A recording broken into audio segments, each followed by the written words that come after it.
చురుగ్గా ఉండే కుర్రోడు. తల్లి అంత అయిపోయిళ్ళా. అదిగో వాడేనమ్మా ఇంట నా బిడ్డ తీసుకుపోయినాడు. ఇదిగో ముఖం కూడా చూడడానికి లేకుండా కట్లు కట్టి తెచ్చి పట్టేసినాడు. రామారావు, పోతావా నువ్వు? నాశనం అయిపోతావు, సర్వనాశనం అయిపోతావు, పట్లు కొట్టుకుపోతావు, దొంగ పట్టుకుపోతావు.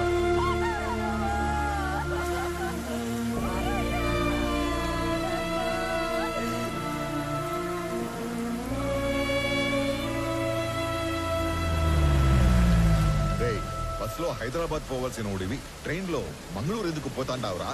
రే, మీ పిన్ని శాపనాకాలు మన కుటుంబానికి తగిలేట్టు ఉండాయిరా. ఈ కందరకోణంలో నా గుండె ఆగిపోయేట్టు ఉందిరా. నిజం చెప్పరు. నేను చెప్పింది నిజమేనా? నిజం కాదు, అన్ని ఉత్త కూతలే. ఇదిగో పెద్దాయనా, మీ వాడు ఏం చెప్పాడు? ఆ బాడీ ట్రైన్ లో నుంచి జారి పడిందన్నా. అస్సలు కాదు, రన్నింగ్ ట్రైన్ లో నుంచి ఎవడో బలవంతంగా తోస్తే ఆ బాడీ బయటపడి తుక్కు తుక్కు అయ్యింది. రామారావు, బల్లె దొరికావరా సామె. ఈసారి ఉళ్ళా నువ్వు తప్పించుకోవటం నన్ను తిక్కమక్క పెట్టంత తేలిక కాదు. ఉడుం పట్టు పట్టేస్తా. పాపా స్టేషన్ పోతాంపా. అరే నువ్వు కదలరా సామె, నేను ఎంక్వైరీ చేయాలి. రామారావు, ఇది నువ్వు ఇన్వాల్వ్ అయ్యే టైం కాదు. ఇప్పుడు మా ఇంట్లో ఎమోషన్స్ కంట్రోల్లో లేవు. అనవసరంగా నన్ను ఇరకాటంలో పెట్టాల్సిన అవసరం లేదు నీకు. ఉందిగా, అవసరం ఉంది. అవును, అప్పుడు మనం మొదట్లో కలిసినప్పుడు ఏదో చెప్పావు. క్రిమినల్స్ నేరం చేసినప్పుడు దొరకటం కన్నా పోలీసులకి అవసరం ఉన్నప్పుడు దొరకటం ఎక్కువ. అదే మరి ఇప్పుడు నువ్వు నాకు అవసరం. పాపా స్టేషన్ పా. పైగా ఈ జనాలందరూ చూస్తున్నప్పుడు నిన్ను స్టేషన్ తీసుకెళ్ళడం నాకు ఇంకా అవసరం కాదు. వాటన్నిటికంటే ముందు నీకు నీ జాబ్ అవసరం. నువ్వు పుట్టింది ఒంగోలు రైల్వే ట్రాక్ పక్కన ఒక చిన్న గుడిసెలో. మీ తాత మీ నాన్నకిచ్చింది ఆ గుడిసె 6 డజను పందులు. మీ నాన్న నీకిచ్చింది ఒంటి నిండా దెబ్బలు, వీపు నిండా వాతలు. నీకు వచ్చిన జీతం అంతా దాచిపెట్టిన నీ ఆస్తి మొత్తం 9 నుంచి 10 లక్షలు ఉండాలి. కానీ ఈరోజు నీ ఆస్తి దాదాపు 3 కోట్లు. దానికి సంబంధించిన పత్రాలు, పాస్బుక్లు అన్ని డీటెయిల్డ్గా నా దగ్గర ఉన్నాయి. పైగా పిల్లలు లేని మీ దూరపు చుట్టం ఒక పోలీస్ ఆఫీసర్ చనిపోతే చిన్నప్పుడు నిన్ను దత్తత తీసుకున్నాడని ఫేక్ సర్టిఫికెట్ పెట్టి కంపాషనేట్ అపాయింట్మెంట్ కింద ఈ పోలీస్ జాబ్ కొట్టేశావు. ఒక్క రిజిస్టర్ పోస్ట్ పంపితే దాంతో నీ జాబ్ మటాష్. చేతి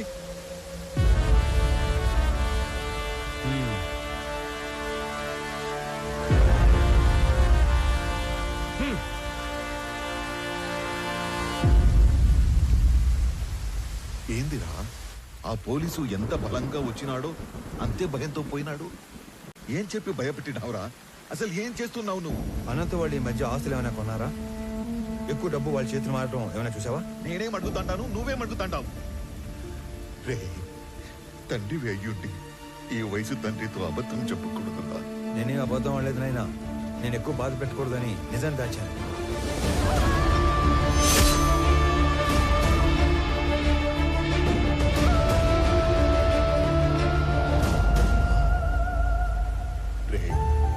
నీకు ఇంత కట్టుకథ అల్లాల్సిన అవసరం ఏమీ లేదు. నా కళ్ళ ముందే పెరిగిన అనంతు అడ్డంటోడు కాదు. ఈ రెండింటిలో ఏదో ఒకటి అబద్ధం. కానీ నమ్మటానికి మనసు ఒప్పుకోవడం లేదురా. పరాయ వాళ్ళు తప్పు చేస్తే ఒప్పుకోవటం, మన వాళ్ళు తప్పు చేస్తే ఒప్పుకోకపోవటం హిపోక్రసీ నైనా. నాయనా, నీకు దండం పెడతాను. నాకు నీ అంత పరిజ్ఞానం లేదు, కానీ మమ్మల్ని ఏమాత్రం నెమ్మదిగా బతకనియాలని ఉన్నా ఆ మాలిని సమస్యని దయచేసి ఇక్కడితో వదిలేరా.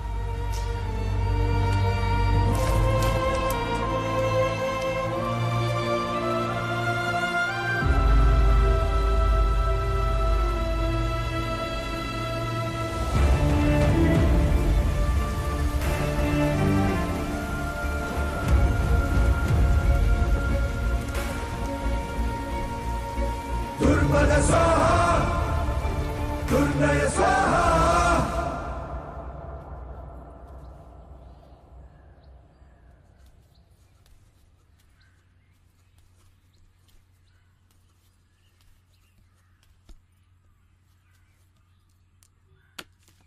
రామారావు, మీ నాయన బొత్తిగా డీలా పడిపోయినాడ్రా. ఎక్కడ కూర్చుంటే ఆడ్నే ఏదో ఆలోచనలోకి పోతుండాడు. ఆయన ఒక్కడే కాదు, ఈ పిచ్చి పిల్ల కూడా. నీకేమీ చెప్పలేక, చెప్పకుండా ఉండలేక అక్కడ అమ్మా నాన్నల దగ్గర ఏడుస్తా, ఏడకొచ్చి నవ్వుతూ తిరగలేక సతమతమైపోతా ఉండదు పాపం. నువ్వే ఏదో ఒకటి చేసి మమ్మల్ని మామూలు మనుషుల్ని చెయ్యాలరా. మహాలక్ష్మి, సమస్య తేలిగ్గా ఉన్నప్పుడు నెత్తిన పెట్టుకోవటం, అది కొంచెం పెద్దదైనప్పుడు వదిలేయటం నాకు చేత కాదు. పోతా పోతా అనంత ఎన్నో ప్రశ్నలు వదిలిపెట్టిపోయినాడు. వాటన్నిటికీ సమాధానం వెతకాలిగా మహాలక్ష్మి.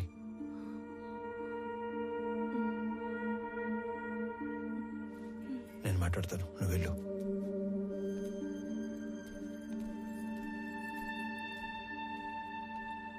నందిని,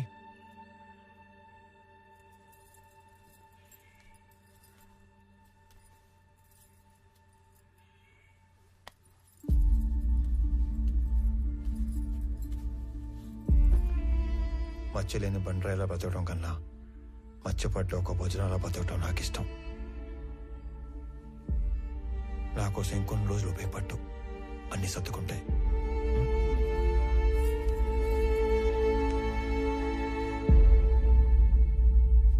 కూర్చో కూర్చో తల్లి. నమస్కారం.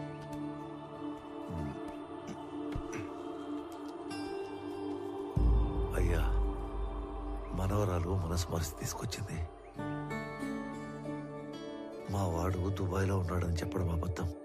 అసలు నిజం ఏంటంటే పరువు పోతని ఎవరికి చెప్పుకోలేక బిడ్డమయ్యాడో సరిగ్గా వెతకడమే మానేశాను. మా నాన్న గొంతు విని చాలా రోజులైంది. ఈ మధ్య కలలో కూడా రావట్లేదు. మా నాన్న మొహం మర్చిపోతానేమో అని భయమేస్తుంది నాకు.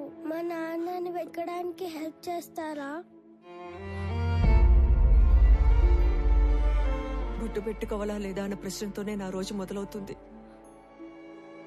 ఇలాంటి అయోమయం ఏ భార్యకి రాకూడదేమో.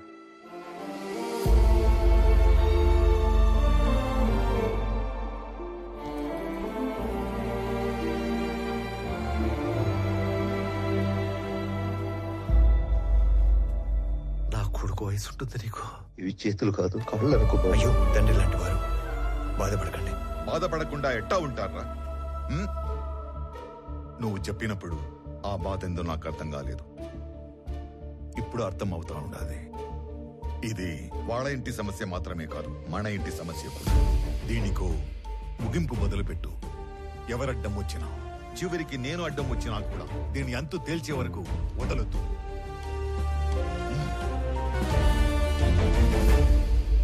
తీసుకోండి అంకుల్.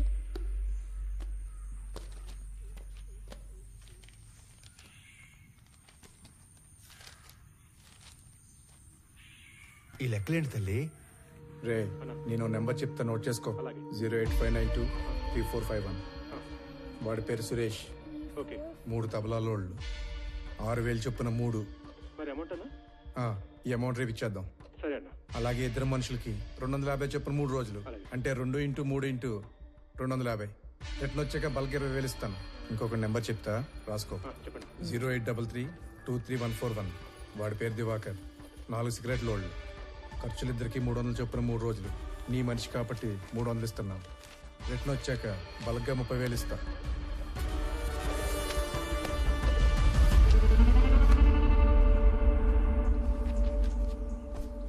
మీ నాన్న వెతకడానికి నీ వంతు సహాయం నువ్వు చేసావు తల్లి. నా లెక్కకి నీ లెక్క యాడ్ అయింది. అమ్మ కింద ఉందిగా, నువ్వు అమ్మ దగ్గరికి వెళ్ళి ఆడుకో. తాతయ్య నేను తర్వాత వస్తాం. వెళ్ళు. ఈ లెక్కలేంటి బాబు? ఇది ఒక కోడ్ లాంగ్వేజ్. ఇలా ఉంటే తబలా, ఇది సిగరెట్, ఇది చాక్లెట్. అంటే మా వాడు వాళ్ళందరినీ స్మగ్లింగ్ లోకి దింపేశాడన్నమాట. మీ మనవరాలు నోట్ చేసిన ఫోన్ నంబర్స్ నేను ముందే గ్యాదర్ చేశాను. వాళ్ళ ఫ్యామిలీ మెంబర్స్ కూడా కలిశాను. విచిత్రం ఏంటంటే వాళ్ళందరూ కూడా మిస్సింగ్. ఇందులో అపంశం తెలియని సురేంద్ర అనవసరంగా ఎన్నుకున్నాడు. అవును. పాపం, ఒక్కసారి తన ఫ్యామిలీ దగ్గరికి నన్ను తీసుకెళ్ళవా? సురేంద్ర మా ఇంటికి వచ్చిన రోజు వాళ్ళిద్దరి మధ్య వాదం జరిగింది. తప్పు చేస్తున్నావురా.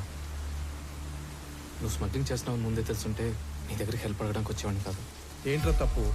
డబ్బు అవసరమైనప్పుడు ఈ గవర్నమెంట్ ఆ ఎర్రచందం చెట్లు నరుక్కు నమ్ముకోవట్లేదా?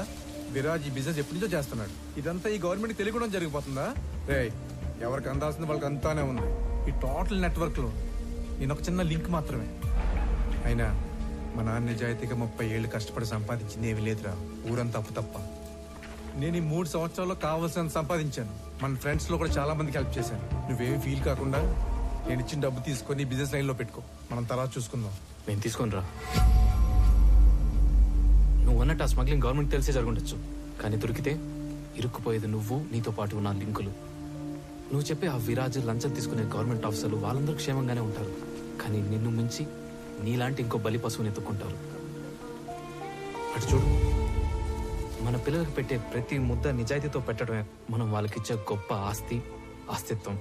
అలాంటి పిల్లలేరా ఆత్మవిశ్వాసంతో సొసైటీలో ధైర్యంగా బతుకుతారు, గౌరవంగా తిరుగుతారు. నీకేదైనా ఈ జైల్లో పెడితే నీ కూతురికి ఏమని సమాధానం చెప్తావు? ఇప్పటికైనా చేయి దాటకముందే వదిలేరా. నేను ఇంత లోతుగా అస్సలు ఆలోచించలేదురా. ఈ మధ్య మా నాన్న కూడా నా ఎదుగుదల చూసి ఆనందించట్లేదు, అనుమాన పడుతున్నాడు. నేను చేసే ఈ పని మా వాళ్ళకి తెలిసేలోపు నేను ఈ వ్యాపారం వదిలేస్తాను. నేను డబ్బు తీసుకుని ఒప్పుకున్న ఈ కన్సైన్మెంట్ పూర్తి చేయాలి. ఆఖరి నిమిషంలో వదిలేస్తే ఆ విరాజ్ మనుషులు ఎవరిని బతకనివ్వరు. ఈ ఒక్క కన్సైన్మెంట్ ఫినిష్ చేసిన తర్వాత నేను నీతో పాటు వచ్చేస్తారా? మన ఇద్దరం కలిసి వ్యాపారం చేసుకుందాం. ఆ మాట అన్నావు, నాకు చాలా హ్యాపీ ఉందిరా. రే, ఇంకో విషయం, రేపు మా కన్సైన్మెంట్ వెళ్ళే రూటు మీ ఊరు పక్కన ఉన్న ఇంటర్నల్ రోడ్లోంచే. రేపు నైట్ వెళ్ళే లాస్ట్ కంటైనర్ వెనకాల నేను కూడా పోర్టుకి వెళ్తాను. నువ్వు నాతో పాటు కార్లో వచ్చేసి ఇద్దరం కలిసి కబుర్లు చెప్పుకుంటూ వెళ్తాం. నేను మీ ఊర్లో దించేసి నేను పోర్టుకి వెళ్ళిపోతాను. రే, నా కార్లో రావడానికి కూడా అంత ఆలోచిస్తావేంట్రా? నువ్వు మరీ భయస్తుడురా. మాకు మంగళూరు పోర్టు వరకు రాజ్యమార్గం సెట్ చేసి ఉంది, నీకేం భయం లేదురా. పదా. మా వాడేదో చిన్న చిన్న తప్పులు చేసి డబ్బులు సంపాదిస్తున్నాడని నాకు అనుమానంగా ఉండేది. కానీ వాడు స్మగ్లింగ్ చేస్తున్నాడని సురేంద్ర వచ్చి వాడిని మార్చే రోజు వరకు నాకు తెలియదు.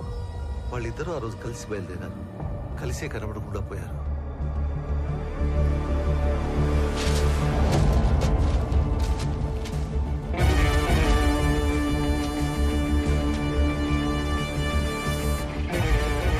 ఏంట్రా చెక్ పోస్ట్ ఎంట్రీలు తీసుకుని అర్జెంట్గా రమ్మన్నా? వర్మ ఫ్యామిలీ చెప్పిన దాన్ని బట్టి సురేంద్ర వర్మతో కలిసి వెళ్ళాడు. వాళ్ళిద్దరూ మిగతా 20 మంది మన సరౌండింగ్స్ లోనే మాయమైనట్టు నాకు అనిపిస్తుందిరా. అరే, నువ్వు పీలర్లో 2 చేతులతో నోట్ చేసుకున్న అన్ని కంటైనర్లు మంగళూరు చేరుకున్నాయి. అన్ని చెక్ పోస్టులలో నేనే పర్సనల్ గా ఎంట్రీస్ నోట్ చేశాను. అయినా సరే మన దూరదర్శన్ గంగాధర్ చెప్పిన ఏజెంట్ కూడా ఇంతమంది ఎలా మిస్ అయ్యారో క్లూ కూడా లేదని ఫోన్లో చెప్పాడు. అనంత్, ఏదో వెతుకుతున్న సిఐ మురళి, మిస్ అయిన సురేంద్ర, ఏంటో అంతా మన చుట్టూనే మన పక్కనే ఏదో జరిగినట్లు అనిపించట్లేదు? లేదురా, అన్ని సైడ్ల నుంచి ఈ మ్యాటర్ మంగళూరులో ఎండ్ అవుతుంది.